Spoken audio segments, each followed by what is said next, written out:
Assalamualaikum warahmatullahi wabarakatuh.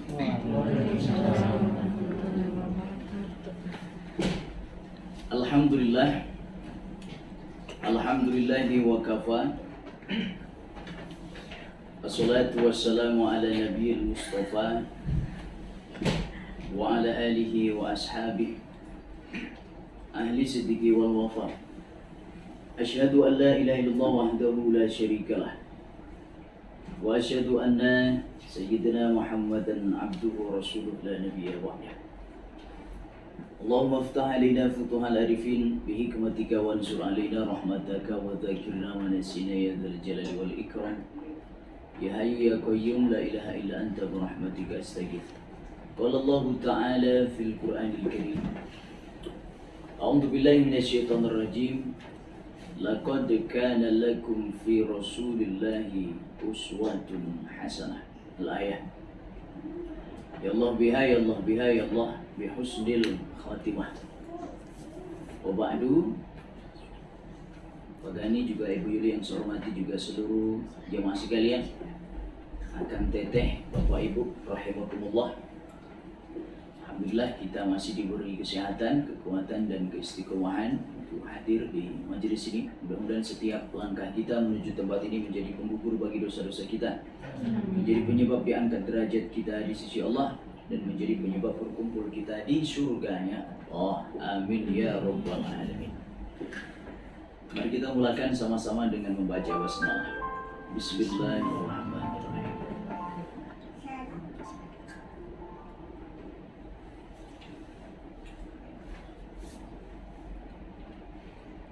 Dalam sejarah kita seringkali mengenal nama-nama manusia besar, nama-nama pemimpin besar. Baginda Rasul ini manusia besar, pemimpin besar. Beliau mendapatkan wahyu. Bahkan ada satu buku yang ditulis oleh Michael Hart. 100 tokoh paling berpengaruh di dunia ini. Menempati urutan pertama adalah Muhammad Rasulullah SAW. Yang menulis buku ini non-muslim, barangkali tak disunat gitu ya. Kalau saya menulis buku para tokoh-tokoh yang paling berpengaruh menempatkan Rasul pada urutan pertama, wajar, saya muslim. Ini yang menulis non-muslim. Satu saat ketika Michael Hart ini ada acara ke Mesir, di sana sampai ditanya oleh ulama Mesir, apa alasan Anda menempatkan Rasulullah, Rasul kami pada urutan pertama? Dan memang beliau objektif, karena hanya Muhammad, kata Michael Hart, satu-satunya manusia yang berhasil dalam segala bidang. Berhasil dalam segala bidang dan kesemuanya picontohan, bisa dijadikan contoh. Luar biasa. Baginda Rasul ini, kenapa kita harus mencontoh beliau? Penyebabnya dua. Satu, karena beliau manusia. Yang kedua, karena pribadinya komplit. Yang pertama, karena beliau manusia, sama macam kita. Kalau ada ayam suruh nyontoh domba kan gak matching. Ayam kaki 2, domba kaki 4, gak matching. Ayam nyontoh ayam, domba nyontoh domba, manusia nyontoh manusia. Maka baginda Rasul kita manusia. Baginda Rasul kita bukan malaikat, bukan jin, bukan Superman, tapi kita manusia. Kalau malaikat susah nyontohnya. Malaikat tuang hendak, ulam hendak, ke istri hendak bogoh, itu kan susah nyontohnya. Malaikat. Nabi kita juga bukan jin, bukan Superman, tapi manusia macam kita. Tapi basarun lakal basar, manusia tapi tidak seperti manusia pada umumnya. Oleh karena kualitasnya hebat, kita disuruh untuk mencontoh beliau. Jadi kalau mencontoh sesuatu harus sesuatu yang berkualitas. Yang kedua, karena pribadi beliau itu komplit. Saya presiden, Rasul memimpin negara. Saya jenderal, Rasul memimpin perang di medan perang. Saya kepala rumah tangga, apalagi Rasul juga kepala rumah tangga, punya anak dan punya istri. Maka sampai botak nggak akan ketemu. Bagaimana cara membangun rumah tangga sakinah mawaddah warahmah menurut contoh Nabi Isa? Kenapa? Karena Nabi Isa belum pernah nikah. Gitu. Susah nyontohnya. Tapi baginda Rasul kita punya istri satu, Rasul contohnya. Beristri lebih dari satu, Rasul juga contohnya. Tapi sebagian besar ulama menarik kesimpulan bahwa pendapat yang kuat itu ya kalau bisa itu istri satu saja lah, gitu ya, istri satu saja. Rasul itu menikah dengan Khadijah itu paling lama dengan Khadijah kan. Baru kemudian ketika Sayyidah Khadijah wafat, barulah turun perintah untuk baginda Rasul menikah dengan Sayyidah Aisyah dan yang lainnya atas perintah Allah. Itu pun ketika baginda Rasul ditinggal wafat oleh Khadijah, sampai sempat ada riwayat yang pernah saya baca, kalau bisa Rasul itu beliau nggak mau menikah lagi, karena memang Sayyidah Khadijah ini wanita luar biasa. Pada waktu orang lain memusuhi, Sayyidah Khadijah membela, menghibur. Jadi ketika dapat masalah, punya masalah, sampai rumah baginda Rasul melihat wajah Sayyidah Khadijah hilang setengah masalah. Bayangkan kita punya masalah di luar, pulang melihat wajah istri kita, kira-kira gimana? Tambah masalah atau hilang masalah? Yang mudah-mudahan istri kita bisa mencontoh Sayyidah Khadijah. Amin ya rabbal alamin. Luar biasa. Tapi semuanya ada contoh, gitu ya, ada contoh.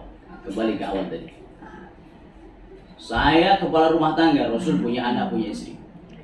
Saya pembisnis, Rasul juga pembisnis. Saya orang kaya, Rasul juga contohnya. Rasul itu kaya raya, bahkan sampai sempat ditawarkan kalau Rasul mau itu Gunung Uhud jadi emas semuanya. Itu ya, pedangnya kalau dirupiahkan barangkali itu pedang Rasul itu ratusan juta. Untuk mencitrakan bahwa Islam itu agama yang keren, gitu ya, nggak ecek-ecek, kendaraan perangnya luar biasa. Itu untuk menampilkan citra Islam yang hebat, yang wah kepada orang di luar Islam. Al-Islamu ya'lu wa la yu'la alaih. Islam itu tinggi, tidak ada yang lebih tinggi daripada Islam. Orang miskin, Rasul juga contohnya. Rasul pernah sampai 3 hari tak makan, sampai perutnya diganjal oleh batu. Apalagi saya guru, Rasul juga contohnya. Bahkan innama bu'istu mu'alliman, aku diutus adalah untuk menjadi mu'allim, guru. Dan Rasul adalah manusia yang bisa mengantarkan muridnya, peserta didiknya mencapai sukses dunia akhirat, mencapai sukses lahir batin. Hal ini disampaikan oleh Arnold Toynbee, non-muslim juga, sejarawan barat. Bahkan banyak yang meneliti tentang Islam itu orang di luar Islam. Bahkan ada yang sampai dapat hidayah, meneliti tentang Quran, meneliti tentang tentang kulit di neraka itu orang diganti kulit, diganti terus. Hanya meneliti kulit saja. Maurice Bucaille, nah tulisannya itu. Sampai masuk Islam itu. Meneliti tentang itu luar biasa. Ini Arnold Toynbee menyatakan tidak ada satu generasi yang lebih hebat daripada generasi yang langsung dididik dan dibina oleh Muhammad, gitu. Beliau bisa mendidik manusia sekelas Abu Bakar, Umar, Utsman, Ali, belum lagi para sahabat yang lain. Hasil didikan baginda Rasul Muhammad SAW. Maka pada kesempatan ini, apa yang kita contoh? Saya sampaikan 6. Kita persingkat saja. Yang pertama adalah ilmu dan iman. Jauh-jauh hari sebelum baginda Rasul diutus menjadi rasul, wahyu pertama yang diturunkan kepada beliau untuk mengawali risalah kerasulannya surat Al-Alaq ayat 1 sampai 5. Iqra bismi rabbikal ladzi khalaq. Apa makna untuk kita? Kita jangan sampai terjun bebas. Apapun yang akan kita lakukan dasari ilmu. Kita mau wudu, jangan terjun bebas wudunya, asal wudu. Dasari dengan ilmu, harus tahu fardu wudu. Apa saja yang membatalkan wudu. Kita sholat, harus tahu ilmu sholat. Kita mau bisnis, tahu ilmu bisnis. Bahkan guru kita sekalian Pak Gani sampai S2, gitu ya, ilmu. Belajar bisnisnya luar biasa. Al-ilmu qabla kulli syai'. Ilmu itu sebelum seluruh perkara. Dasari segalanya dengan ilmu. Ilmu dan iman tentunya. Ini dua hal ini selaras, nggak boleh pisah. Ilmu dan iman, iman dan ilmu ini sering saya sampaikan, sering saya ulas-ulas ini. Ilmu, iman, iman, ilmu. Yarfa'illahu alladhina amanu minkum walladhina utul ilma darajat. Allah akan mengangkat derajat orang yang beriman dan berilmu. Iman, ilmu, ilmu, iman, dua hal yang nggak boleh pisah. Dasari dengan ilmu semuanya. Ini sering kita bahas. Kemudian kita lanjut kepada yang kedua, ibadah. Kalau ada manusia dosanya sudah diampuni oleh Allah, sudah mendapatkan jaminan surga, itulah baginda Rasul Muhammad SAW. Tapi manusia macam beliau kalau sholat malam kakinya sampai bengkak, macam kaki kita ya, ada bengkak. Oh bukan, itu mah kaki merek Pajero, Pajang Gebrak Toromihen. Oh, baginda Rasul kalau sholat malam kaki sampai bengkak, lama berdiri. Kalau sholat malam sendiri, sholat sendiri, surat yang dibaca panjang. Kalau beliau jadi imam, diringankan. Idza amma ahadukumun nas falyukhaffif. Kalau kau jadi imam, ringankan sholatmu, sebab makmum macam-macam. Ada yang punya darah tinggi, kalau lama rukuknya kepalanya pusing. Ada yang punya penyakit encok, kalau lama berdirinya pegel-pegal. Ada yang dia pengantin baru, habis sholat pengen cepat-cepat pulang, gitu kan? Macam-macam. Maka imam harus tahu keadaan makmum, gitu ya. Apa bisa menempatkan diri. Baginda Rasul kalau sholat sendiri suratnya yang dibaca panjang. Kalau beliau jadi imam diringankan. Kalau kita sebaliknya, kalau sholat sendiri yang dibaca kudu palak minas. Sudah lecek kayaknya di suratnya. Kalau dibungkelkan sering kita baca. Tapi kalau jadi imam, wah, karena ada calon mertua barangkali, wah, habis Fatihah Yasin, wah, gempor makmumnya. Baginda Rasul ibadahnya luar biasa macam itu. Sampai ditegur oleh istrinya Sayyidah Aisyah, ya Rasul, dosamu sudah diampuni oleh Allah, sudah mendapatkan jaminan surga. Ibadahnya kok gitu-gitu amat, si amat aja nggak begitu. Wah. Lalu apa jawab Rasul? Ya Aisyah, afala uhibbu an akuna abudan syakura. Apakah aku tidak senang kalau dicap oleh Allah sebagai hamba yang pandai bersyukur? Makin rajin, makin diampuni dosa, dijamin surga, makin khusyuk ibadahnya.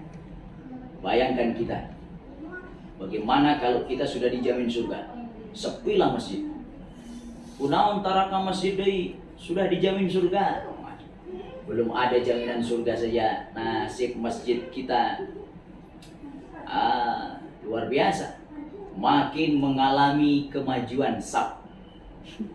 Kira-kira kalau saf sholat maju bagus apa enggak? Jelek. Saf sholat harus mengalami kemunduran. Makin mundur, makin bagus masjid. Penuh artinya. Kalau saf maju, imam wungkul.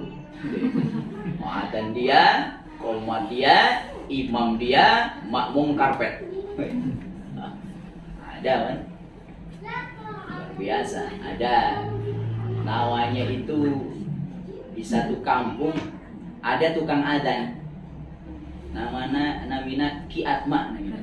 Adzan isya tabu 10 wengi. Ngomong adzan tabu 10. Gunjelan kampung. Heboh kampung, ada adzan jam 10 malam, adzan apa ini? Semua masuk masjid semua. Oh, lagi asik-asiknya nonton TV. Apa itu? Andin Aldebaran. Lagi asik-asiknya.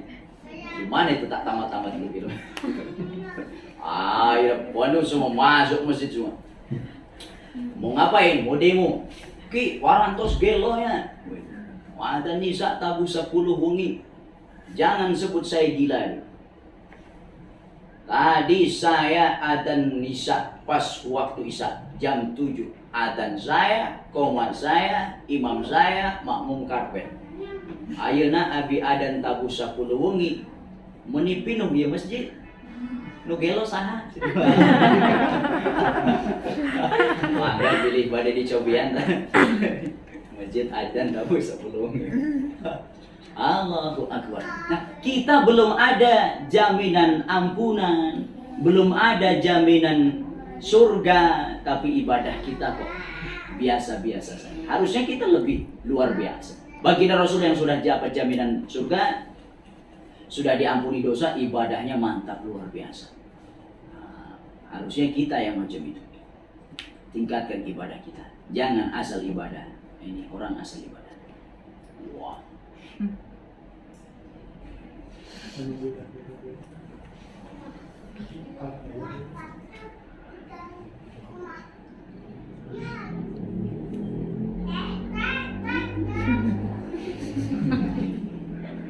Ibadahnya ngasal ya.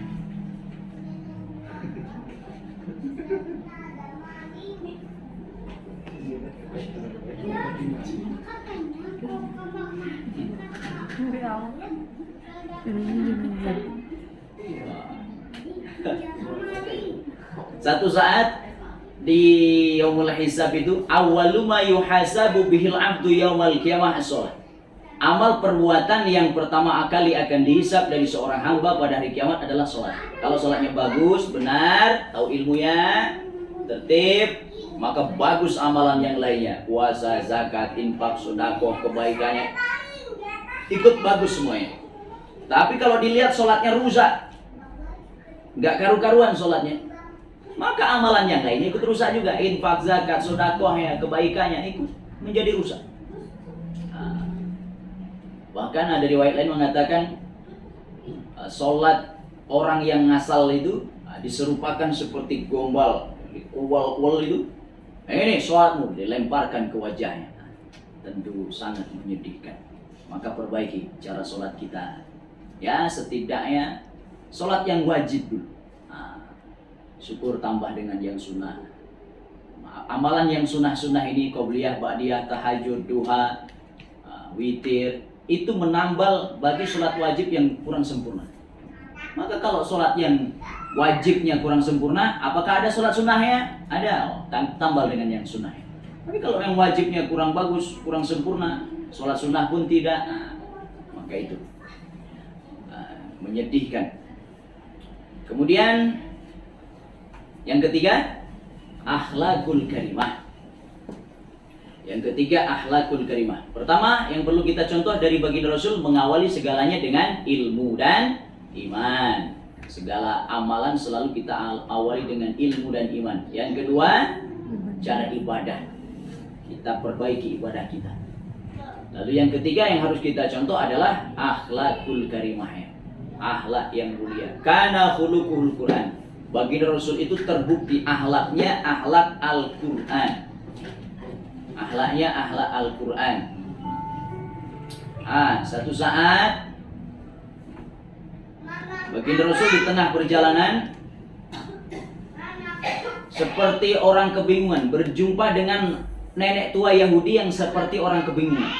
Nenek tua Yahudi ini habis membeli satu karung gandum. Dia mau minta tolong kepada orang yang berlalu lalang. Tolong bantu saya, bawakan ini satu karung gandum, nanti saya kasih upah. Karena barangkali jaraknya begitu jauh ke rumahnya, gak ada orang yang mau menolongnya. Dari kejauhan Rasul melihat. Lalu dihampirilah oleh Rasul. Nek, biarlah saya bawakan. Nggak perlu dikasih upah. Rumah nenek di mana? Di ujung sana, anak muda. Ya udah, mari kita ke sana. Diangkatlah oleh baginda Rasul. Gandum yang satu karung yang berat itu dibawa oleh baginda Rasul. Sepanjang perjalanan, nenek tua Yahudi ini menghina, mencaci maki, mencemooh seseorang yang bernama Muhammad. Anak muda, ya nek, kau jangan pernah dekat dengan Muhammad. Memang Muhammad itu kenapa nek? Dia tukang sihir, padahal di hadapannya adalah Rasul. Di hadapannya adalah baginda Rasul. Maklum ketika itu belum musim Facebook, belum musim Twitter, belum musim Instagram. Kalau zaman sekarang kan kita tahu nama tahu orang. Zaman itu tahu nama tak tahu orang. Sekarang tahu nama tahu orang. Kalau nggak percaya coba buka Instagram ini. Ketik nama Selamat Turano. Pasti muncul wajah saya. Pastilah muncul wajah saya. Jangan lupa follow. Nggak bercanda. Zaman sekarang tahu nama tahu orang. Ketika itu nenek tua Yahudi ini tak tahu bahwa yang dihadapannya Rasulullah. Kau jangan pernah dekat dengan Muhammad. Muhammad itu tukang tipu, penyihir, orang gila, pendusta, orang jahat. Kau jangan pernah dekat dengan dia. Senyum baginda Rasul. Bayangkan kalau kita yang dibegitukan. Saya saja ya, wah lagi nolongin dia mencaci maki, oh babetun sekalian. Rasul luar biasa. Ya Allah ya Rabbi, bisa membalas keburukan dengan kebaikan. Singkat cerita, sampailah di rumah nenek tua Yahudi. Anak muda, ya nek, sudah sampai nek, ya sudah sampai. Ini rumahku. Ya sudah, kalau sudah sampai, saya nggak ingin berlama-lama nek, saya ingin langsung pulang saja. Ya sudah, anak muda, saya terima kasih banyak, kau telah membantu aku.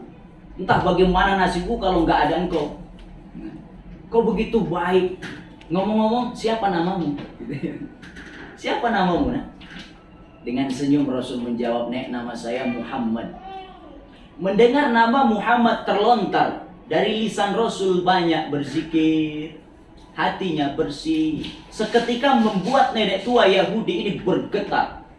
Bergetar, pucat pasi wajahnya, keringat dingin bercucuran. Jadi kau Muhammad itu? Ya nek, saya Muhammad. Oh, betapa mulianya akhlak guna. Aku caci maki kau, aku hina kau. Kau tanggapi dengan senyuman. Kalau memang Muhammad itu engkau, kalau memang Muhammad itu namamu, asyhadu an la ilaha illallah wa asyhadu anna Muhammad Rasulullah. Nenek tua Yahudi ini tertarik masuk Islam melihat akhlak baginda Rasul Muhammad sallallahu alaihi wasallam. Orang di luar Islam itu mereka barangkali tak baca Quran. Mereka tak baca hadis. Apa yang mereka baca? Akhlak kita. Akhlak kita yang mereka baca. Maka kita adalah bintang iklan untuk agama kita. Maka iklankanlah Islam dengan kebaikan-kebaikan. Bahwa Islam itu ramah, Islam itu penyayang. Maka tak ada kaitannya Islam dengan teroris. Teroris bukan Islam. Satu saat Syekh Mutawalli As-Sa'rawi pernah ditanya orang, ya Syekh, ya, bagaimana hukumnya orang ngebom diskotik?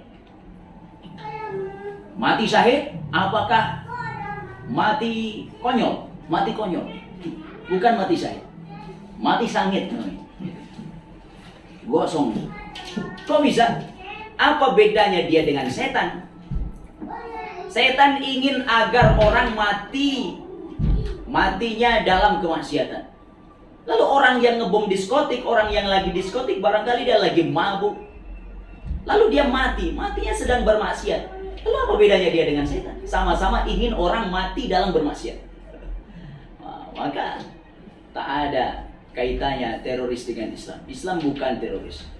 Maka dakwah dengan akhlakul karimah. Dakwah itu mengajak, bukan mengejek. Menasihati, bukan mencaci maki. Tunjukkan akhlak Islam ini yang baik. Dan itu kan yang terjadi di Indonesia, sering saya sampaikan ini. Kenapa Wali Songo ini bisa berhasil? Dulu Indonesia mayoritas apa kira-kira? Hindu Buddha. Sampai ada Borobudur, berarti itu Ka'bahnya orang Buddha barangkali. Sekarang Islam menjadi agama mayoritas. Saya baca dalam buku Atlas Wali Songo. Memang ada sebagian orang yang mengatakan Wali Songo itu fiktif saja. Tapi saya gali pendapat-pendapat yang kuat bahwa Wali Songo itu memang ada. Wali Songo itu memang ada. Mereka dakwah masuk, begitu ya, masuk lewat budaya. Mereka dakwah masuk sesuai dengan apa yang diajarkan oleh Rasulullah lewat akhlakul karimah, tidak mudah mencaci maki. Hingga akhirnya Islam ini bisa diterima dengan mudah. Akhirnya Indonesia menjadi mayoritas orang beragama Islam. Akhlakul karimah. Baginda Rasul pernah ditanya oleh orang, ya Rasul, apa hal yang banyak memasukkan orang ke surga? 2. 1, akhlakul karimah. 1, ketakwaan, takwa kepada Allah. 2, berakhlak mulia. 1, takwa. 2, akhlak mulia. Ini banyak memasukkan orang ke surga.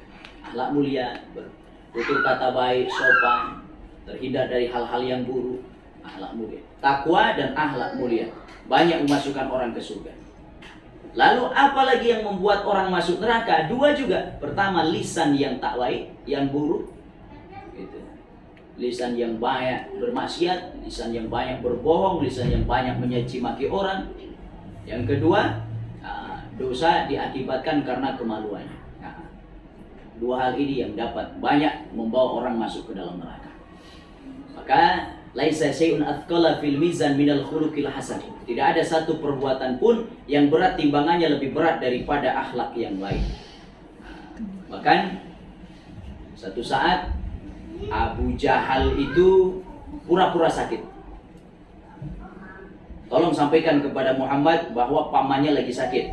Abu Jahal pura-pura sakit. Tapi sebelumnya sudah dia gali parit kira-kira 5 meteran lah. Gali agar ketika baginda Rasul masuk ke dalam parit itu, lalu ditimbun. Jahat sekali niat Abu Jahal. Kemudian pura-pura sakit. Akhirnya Rasul pun datang untuk menengok. Dokter, ya permisi paman, bagaimana kabarnya? Lalu seketika malaikat Jibril datang. Muhammad, pulang, ada parit di situ, pulang. Lalu akhirnya baginda Rasul segera pulang. Paman, mohon maaf, saya nggak bisa masuk. Saya hanya sampai di pintu saja. Semoga paman lekas sembuh ya. Pulanglah Rasul. Wah, Abu Jahal ini ngintip dari balik selimut. Muhammad, kesini. Jangan buru-buru pulang. Akhirnya lompatlah mengejar si Abu Jahal ini. Abu Jahal ini terus masuklah ke dalam lubang yang dia gali sendiri. Menggali lubang, terjerumus ke dalam lubang yang dia gali sendiri. Sudah banyak orang yang menolong, nggak bisa terangkat ke atas. Pakai tambang, habis tambangnya, nggak terangkat ke atas kuasa Allah.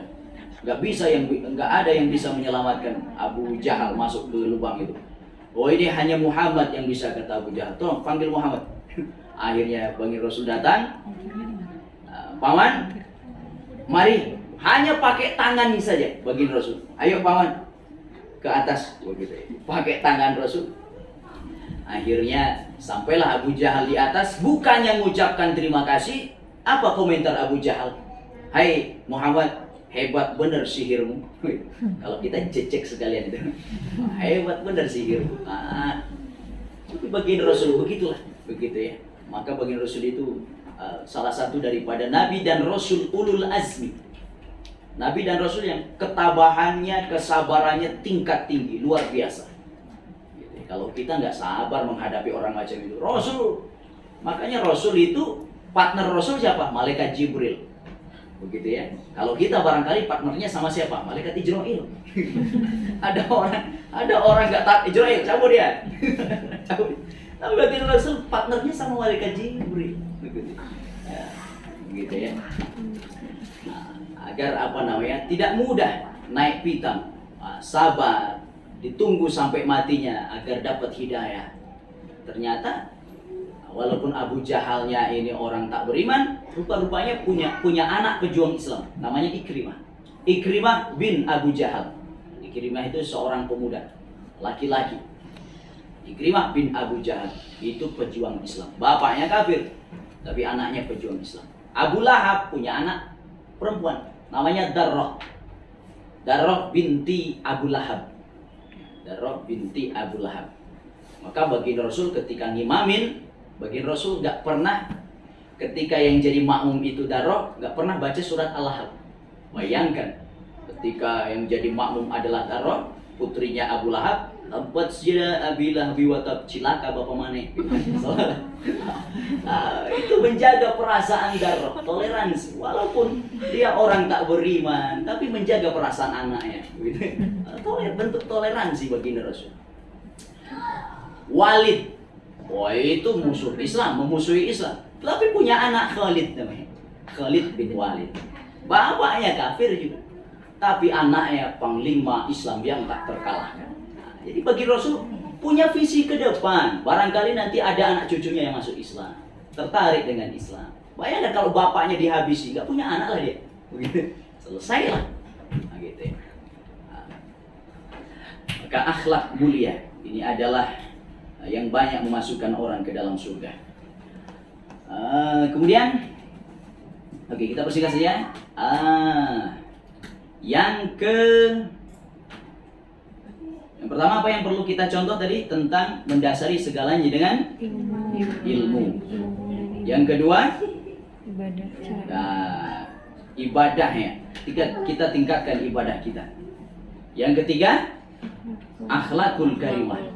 Yang keempat, kerja keras. Kerja keras. Rasul adalah sosok pekerja keras. Rasul orang yang paling dicintai oleh Allah. Tapi apakah perjalanan hidupnya bertabur bunga? Begitu ya, jalannya semua pakai permadani? Oh tidak. Orang yang paling dicintai oleh Allah ini ternyata hidupnya lebih menyedihkan daripada kita. Kalau ujian cobaan Allah yang telah diberikan oleh Allah kepada kita lalu kita merasa berat, itu belum apa-apanya kalau dibandingkan dengan ujian cobaan yang menimpa para nabi dan para rasul. Ya. Lahir dalam keadaan sudah yatim. Ayahnya sudah wafat ketika baginda Rasul sejak dalam kandungan. Bro, belum tak pernah melihat wajah ayah. Usia 6 tahun ibu wafat. Sejak kecil yatim piatu. Berdikari sendiri, gembala domba, berdagang sampai ke Syam, pindah dari satu pengasuhan ke pengasuhan yang lain, diasuh kakek wafat, diasuh paman. Luar biasa. Perjalanan kehidupannya begitu luar biasa. Maka bekerja keras. Seandainya kita lahir dari keluarga kaya, sebagian orang itu beruntung. Kenapa? Dia dilahirkan dari ibu dan bapak yang kaya. Tapi sebagian besar lagi lebih beruntung. Kenapa? Dia bisa berdikari sendiri tanpa dia merongrong kekayaan orang tuanya. Dia punya kemampuan sendiri. Laisal fata man yakulu kana abi, walakinal fata man yakulu ha anada. Pemuda gentleman adalah pemuda bukan pemuda gentleman yang beraninya hanya berkata, ini loh bapak saya, ini loh kakek saya, kamu belum apa-apanya. Kakek saya jenderal, gitu ya. Yang diagungkan siapa? Kakeknya, buyutnya, nenek moyangnya. Dia nggak punya prestasi apa-apa. Tapi pemuda gentleman adalah dia yang berani berkata, ha anada, ini saya, ini karya saya. Tak ada kaitannya dengan nenek moyang saya. Nah, bekerja keras, emas dan berlian. Kira-kira dua benda ini asalnya dari mana? Dari lapisan bumi yang paling dalam. Diambil, lewat penambangan, kemudian diayak, digosrok, dibakar.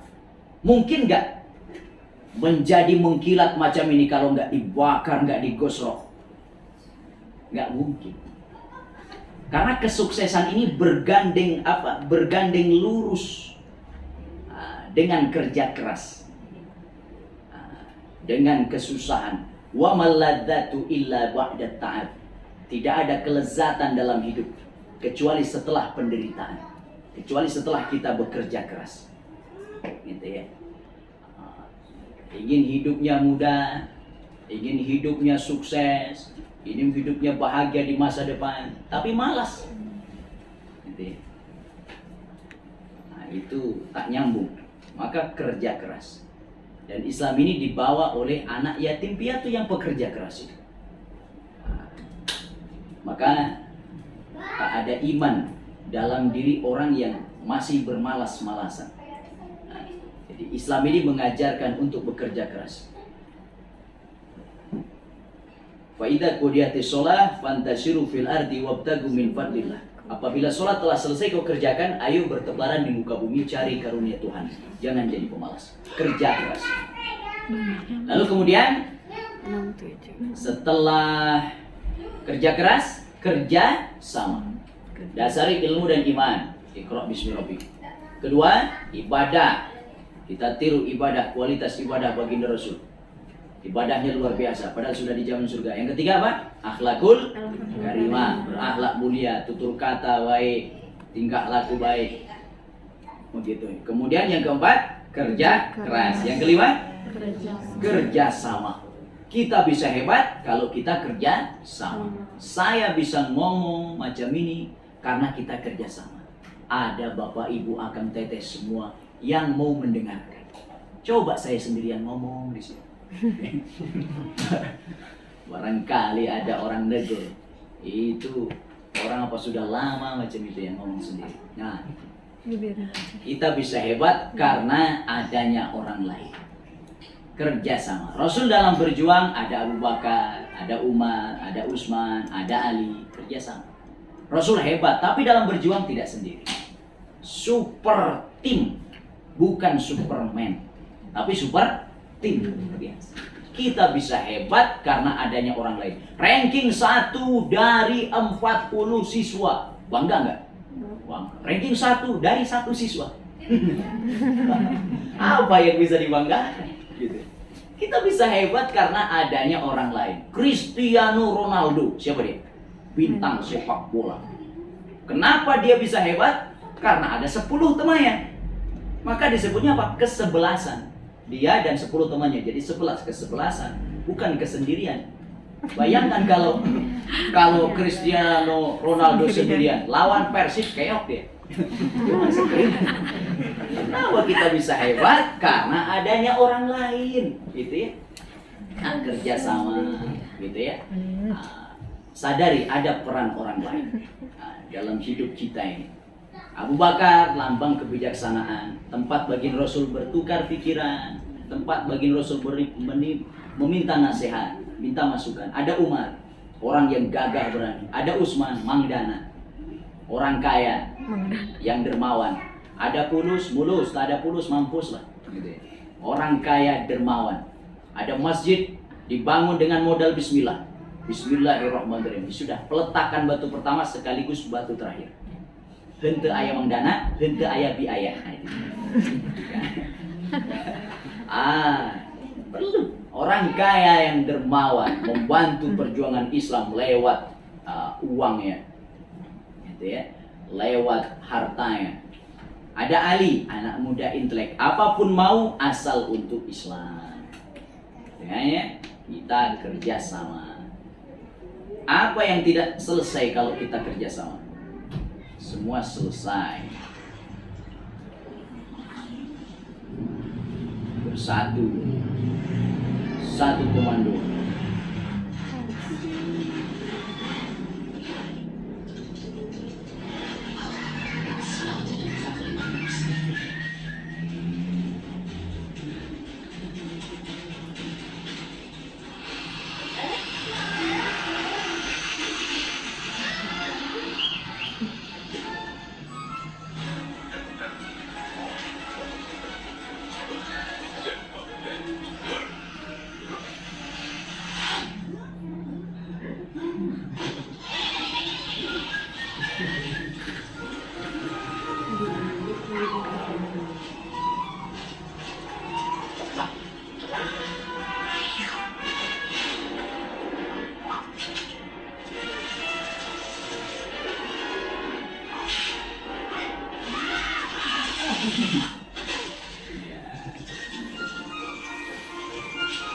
Ya.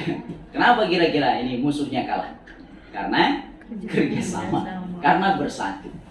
Kata Panglima Besar Jenderal Sudirman itu, kau bisa menang kalau kau kuat. Kau bisa kuat kalau kau bersatu. Kau bisa bersatu kalau kau hidupkan silaturahmi. Tidak ada kemenangan tanpa kekuatan. Tidak ada kekuatan tanpa persatuan dan kesatuan. Tidak ada persatuan dan kesatuan tanpa adanya silaturahmi. Maka ini 5 jari. Berbeda-beda tapi dia bersatu. Beda-beda tapi bersatu. Maka perbedaan itu fitrah. Jangan karena beda lalu dianggap musuh. Macam dulu di kampung saya itu, karena beda pilihan dulu musim apa? Kampanye pemilu. Satu milih Pak Jokowi, satu Prabowo. Jokowi, Prabowo, Wiwi, Wowo. Lalu tetangganya itu kahuruan, rumahnya bus. Apakah calon presidennya datang nolongin? Tidak. Siapa yang nolongin? Tetangganya lagi. Yang dia musuhin, gitu ya. Nah, perbedaan itu fitrah, ya. Ada 5 jari kita, berbeda-beda dia. Bayangkan kalau 5 jari kita ini sama, indah nggak lihatnya? Nggak ini. Berbeda tapi dia bersatu. Jempol, pemimpin. Telunjuk, siapa dia lambangnya? Orang kaya. Jari tengah, siapa dia? Ulama. Ini jari manis, pemuda-pemudi. Ini kelingking, cingir, cicingnya di pinggir. Siapa dia? Kaum ibu, kaum wanita. Ini apa tadi? Jempol. Siapa? Pemimpin. Wah, bagus, bagus. Wah, kalau diapresiasikan bahagia kita. Pemimpin. Ini telunjuk siapa? Orang kaya, nubenghar. Coba orang kaya nyuruh, tuh ambil. Taat gak kira-kira? Coba Jalmi melarat. Berani, nita. Wah, siapa yang mau taat? Orang kaya, nunjuk. Orang kaya. Lalu ini sih, jadi tengah, ulama, penengah dia, nggak kemana-mana. Tengah dia, ulama. Ini apa ini? Jari manis, pemuda, pemudi. Masa muda adalah masa yang paling manis. Semua harapan tertuju pada para pemuda. Pemuda harapan bangsa, pemuda harapan agama, pemuda harapan pemudi. Pemuda. Masa muda adalah masa yang paling hebat. Badan masih sehat, tenaga masih kuat, kulit wajah tidak mengkilat, walaupun banyak jerawat. Gitu. Jangan risau, ada obat di toko-toko terdekat. Nah, ini masa muda. Masa muda. Maka kalau kita masang cincin suka di sini. Perhiasan masa muda, masa yang hebat. Nah, ini apa nih? Kelingking, kaum ibu, cingir, cicingnya di pinggir, bagian pembersihan. Kaum wanita. Kaum wanita.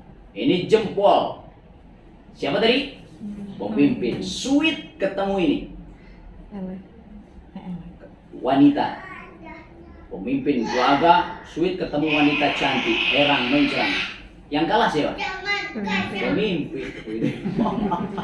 Maka ujian hidup itu harta, tahta, wanita.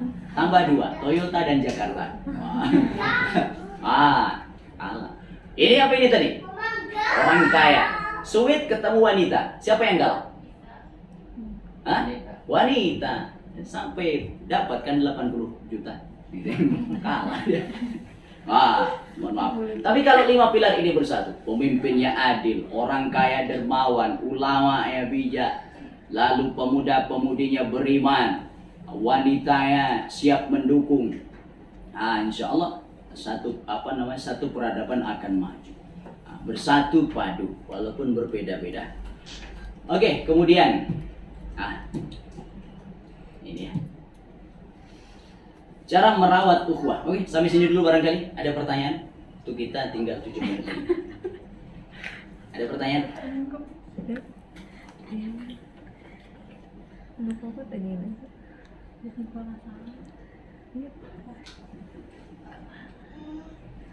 Oh ya, silakan. Ini ada yang nanya di sini. Oh ya, silakan. Hukum orang makan paus apa ya? Makan Ikan paus. ikan paus. Oke, segala yang ada di laut itu ya ada kaidah. Yang di laut itu halal.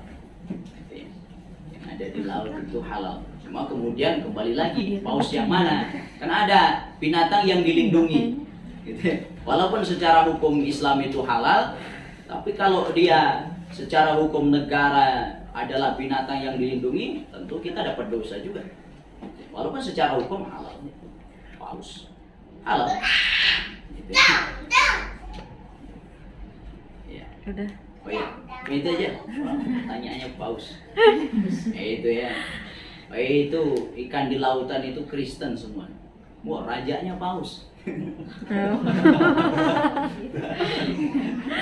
Ya, bercanda saja. Baik, ada lagi di sini di studio? Ada. Oh ya, silakan tuh. Pak Ustadz, ini perdebatan yang Perdebatan. hukumnya sholat memakai masker. Oh, Kan pertama memang sholat itu kan harus nempel hidung di tempat sujud. Tapi karena ini masa pandemi, hukumnya jika memakai masker itu maksudnya kemana? ya. Baik, ad-daruratu tubihul mahdurat. Darurat itu memperbolehkan sesuatu yang tak boleh. Boleh. Makanya pakai masker. Orang yang bercadar pun kalau sholat dilepas cadarnya. Termasuk tawaf, gak boleh tawaf pakai cadar. Tawaf itu sama dengan ketika kita sholat. Maka lepas cadar. Setidaknya kembali kepada hukum tadi, karena ini masa pandemi barangkali ya, sholat pakai masker ya tak mengapa. Cuma barangkali kalau ada pendapat yang tidak bolehkan, cuma sampai sebatas makruh saja, tidak sampai haram. Jadi tak apa. Mau pakai masker, mau enggak juga enggak apa-apa. Jadi tidak sampai kepada larangan yang kuat. Cuma barangkali cuma sampai makruh. Atau kalau kita masa pandemi ya enggak apa-apa. Itu melindungi diri, enggak apa-apa. Mubah hukumnya boleh. Boleh pakai, boleh tidak. Tapi kalau dalam keadaan normal gitu ya, atau masjid kita, masjid yang zona hijau, ya sudah lepas saja. Tapi kalau kita memang zonanya sedang masih zona pandemi, masih merah, zona hitam, nah, sudah pakai masker. Itu adalah darurat, tak mengapa. Anggota sujud itu, anggota sujud 7 ya. Kening ini termasuk ke hidung. Berarti kalau kening nempel, hidung juga. Gitu ya. Cuma yang mutlak harus terbuka adalah kening. Mutlak harus terbuka kening. Mutlak harus terbuka. Nah, ini. Nggak apa-apa. Wajah. Wajah itu sampai sini. Wajah. Jadi kalau teteh-teteh, ibu-ibu pakai mukena di sini. Karena ini bukan wajah. Jadi yang boleh terbuka ketika sholat wajah. Ini bukan wajah. Nah, jadi mukenanya tarik ke sini. Nah, ini ada dalam kitab I'anatut Thalibin. Nah, di sini. Nah, sini. Tarik sini. Nah, karena ini bukan wajah. Sini. Nah, wajah. Itu anggota sujud wajah atau kening. Yang pertama kening termasuk ke hidung. Tapi yang mutlak harus terbuka adalah kening.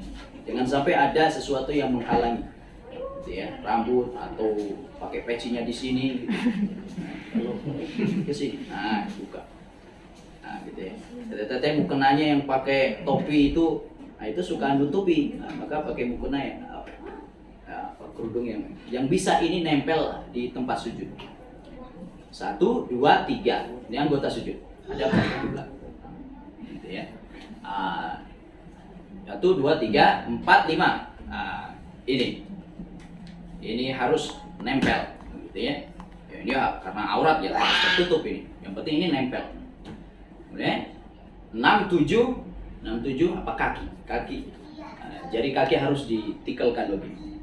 Jangan sampai kita buka kan. Nah, itu maka kurang sah sholatnya. Maka kakinya harus ditikelkan gini ketika sujud. Nah, kakinya dijagangkan begini. Hadapkan ke kiblat jari-jari kita. Itulah anggota sujud. Ya, Allah bisa. Ada lagi? Ada Pak. Oh ya, silakan. Satu lagi. Bagaimana jika ada musola dan barang-barang dari musola tersebut dijual? Bagaimana hukum buat yang membelinya? Bolehkah atau bagaimana Pak Ustadz? Soalnya banyak yang percaya kalau membeli barang dari musola tidak ada rezekinya. Untuk yang membeli, apakah benar Pak Ustadz? Oh, Mohon ya. pencerahannya, terima Baik, kasih. bismillahirrahmanirrahim. Kita lihat dulu itu uangnya kemanakan, gitu ya. Uang hasilnya kemanakan. Ini kami menjual barang-barang dari musola, dari masjid. Nanti uangnya mau kami gunakan untuk pembangunan, gitu ya, untuk pembangunan masjidnya. Tapi kalau uangnya masuk ke kantong pribadi, dimakan sendiri dan kita tahu, lalu kita sengaja membeli, itu yang haram. Gitu. Kalau kita uangnya itu untuk pembangunan masjid lagi, lalu dia karena memang barang-barang itu sudah nggak terpakai, lalu dijual, gitu. Lalu kita membelinya, ya kita sama dengan menolong dia, gitu ya. Uangnya untuk digunakan pembangunan. Tapi kalau kita tahu uangnya masuk kantong pribadi, dikorupsi, nah itu yang tak boleh. Jangan, lebih baik jangan. Kalau kita tahu itu uangnya akan dimakan sendiri, ya jangan. Gitu ya. Jadi ada orang, kita jualan peso, kita tahu yang datang preman, orang jahat, kita jangan menjual peso ke dia. Gitu. Nah, itu dalam kaidah jual beli. Gitu. Fikih muamalah. Itu mungkin. Cukup saya rasa, ada lagi? Tidak ada. Baik, itu saja yang dapat saya sampaikan pada kesempatan ini. Barangkali baru 5 poin yang saya sampaikan tentang kita harus mendasari segalanya dengan ilmu dan iman. Yang kedua, ibadah kita tingkatkan sebagaimana Rasul, lebih hebat ibadahnya daripada kita padahal sudah dijamin surga. Lalu yang ketiga, akhlakul karimah. Yang keempat, kerja keras. Yang kelima, kerja sama. Demikian, ihdinas siratal mustaqim. Subhanakallahumma wa bihamdika asyhadu an la ilaha illa anta astaghfiruka wa atubu ilaik. Wassalamualaikum warahmatullahi wabarakatuh.